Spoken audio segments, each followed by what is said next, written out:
TV news में स्वागत है आप सभी दर्शकों का। मैं हूं आपके साथ सानिया। आइए देखते हैं आज की ताजा खबर। ನ್ಯಾಯ ನೀಡಿ ಇಲ್ಲವೇ ವಿಜಯಪುರ ಜಿಲ್ಲೆಯ ಜನತೆಗೆ ವಿಷ ನೀಡಿ ನಿಮಗೆ ಮಾಡೋ ತಾಕತ್ತಾರಿಗೆ ರಾಜೀನಾಮೆ ಕೊಟ್ಟು ಹೋಗ್ರಿ. ಸುಮ್ಮನೆ ಜಿಲ್ಲೆಯ ಜನರಿಗೆ ದಿಕ್ಕತ್ತು ಬಸುವಂಥ ಕೆಲಸ ಮಾಡಕ್ಕೆ ಹೋಗ್ಬೇಡ್ರಿ. ಯಾಕಂದ್ರೆ ನೀರಾವರಿ ಒಳಗೆ ಸಾಕಷ್ಟು ಅಭಿವೃದ್ಧಿ ಮಾಡಿರಿ. ಆದರೆ ಈ ಸಣ್ಣ ವಿಷಯದಾಗ ನೀವು ರಾಜಕೀಯ ಮಾಡಿ ಬಡವರಿಗೆ ಸಿಗಬೇಕಾದ ಸರ್ಕಾರಿ ಸೌಲಭ್ಯಗಳನ್ನು ಕಿತ್ತುಕೊಳ್ಳೋದಂತ ಬೇಡ. ಯಾಕಂದರೆ ಇಲ್ಲ ದವಾಖಾನೆ ಇಲ್ಲ ಏನಿಲ್ಲ ಅಂದ್ರೆ ನಾವು ಎಲ್ಲಿ ಹೋಗ್ಬೇಕು? ನಾವು ವಿಷ ತೊಗೊಂಡು ಸಾಯ್ಬೇಕಾ? ಎಲ್ಲ ಸೌಲಭ್ಯಗಳು ತೊಗೊಂಡ್ರಿ. ಬಡವರಿಗಾಗಿ ಆಸ್ಪತ್ರೆ ಉಳಿಸ್ರಿ ಮತ್ತು ಮೆಡಿಕಲ್ ಕಾಲೇಜ್ ಉಳಿಸ್ರಿ. ಇಲ್ಲಿ ನೀವು 106 ದಿವಸ ಕೊಡ್ತರು. ಇದಕ್ಕೆ ನೀವು ಸರ್ಕಾರದವರಾಗಲಿ, ಮುಖ್ಯಮಂತ್ರಿ ಆಗಲಿ, ಆಮೇಲೆ ಉಸ್ತುವಾರಿ ಸಚಿವರಾಗಲಿ, ಶಿವಾನಂದ ಪಾಟೀಲರಾಗಲಿ ಯಾರು ಏನು ಮಾಡಕ್ಕೆ 8 ಮಂದಿ ಶಾಸಕರಿದ್ದೀರಿ ನಮ್ಮ ಜಿಲ್ಲೆಯವರು, 6 ಮಂದಿ ಕಾಂಗ್ರೆಸ್ನವರು ಇದ್ದೀರಿ, 2 ಸಚಿವರು ಇದ್ದೀರಿ, ವಿಧಾನ ಪರಿಷತ್ ಸದಸ್ಯರ, ಆಮೇಲೆ ಲೋಕಸಭಾ ಸದಸ್ಯರು ಯಾರೂ ಇಲ್ಲ.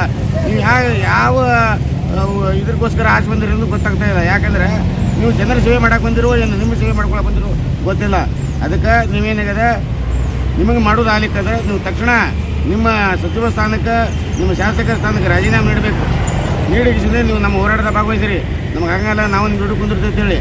ಇಲ್ಲಾಂದರೆ ನಾವು ಈ ಹೋರಾಟವನ್ನು ಗಂಭೀರವಾಗಿ ಪರಿಗಣಿಸಿ ನಾವೇನಾಗದೆ ಉಗ್ರವಾದ ಹೋರಾಟ ಮಾಡ್ತೇವೆ.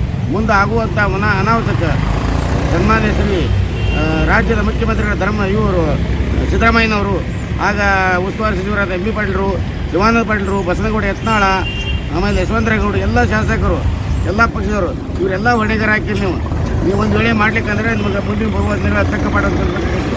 ಯಾಕಪ್ಪ ಅಂದ್ರೆ ನಮ್ಮಿಂದ ಪಥ ಪಡೆದ ನೀವು ನಮ್ಮನ್ನು ಆಚೆ ಬಂದು ಕಳಿಸೋ ನಿಮ್ಮನ್ನು. ಅವಾಗ ಈಗ ನೀವೇನಾಗಿದೆ ನಮ್ಮನ್ನು ತುಳಿಯಾಕತ್ತೀರಿ.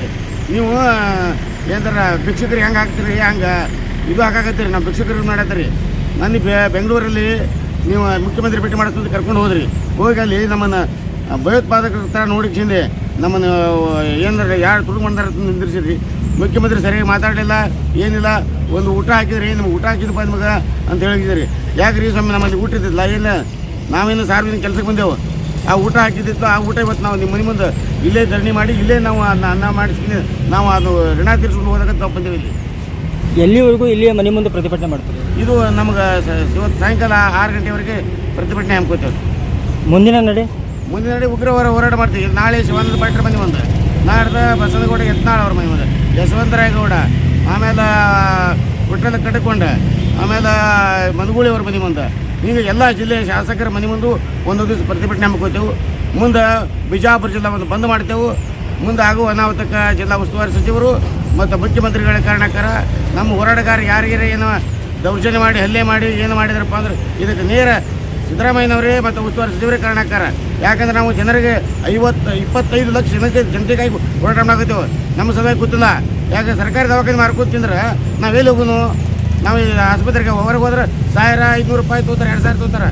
ನಾವೆಲ್ಲಿ ಏನು ಮಾಡೋದು? ನಾವು ದಿನ ದುಡಿದ 100 ರೂಪಾಯಿ ಪಗಾರ ಸಿಗಂಗಿಲ್ಲ. ಎಲ್ಲ ದುಡ್ದು ನಿಮಗೆ ರೊಕ್ಕ ಕೊಡ್ಬೇಕಾದ್ರೆ ನಾವು ಎದಕ್ಕೆ ಇರಬೇಕು? ಇದಕ್ಕೆ ನಮ್ಮೊಂದು ವಿಸಾ ಕೊಟ್ಬಿಡ್ರಿ.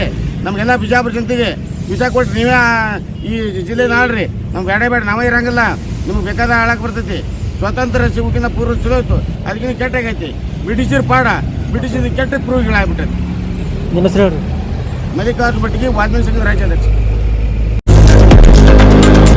लेटेस्ट न्यूज अपडेट्स के लिए YouTube एक्सप्रेस को सब्सक्राइब कीजिए, साथ में बेल आइकॉन को भी क्लिक कीजिए। साथ ही साथ लाइक, शेयर और कमेंट करना ना भूलिए।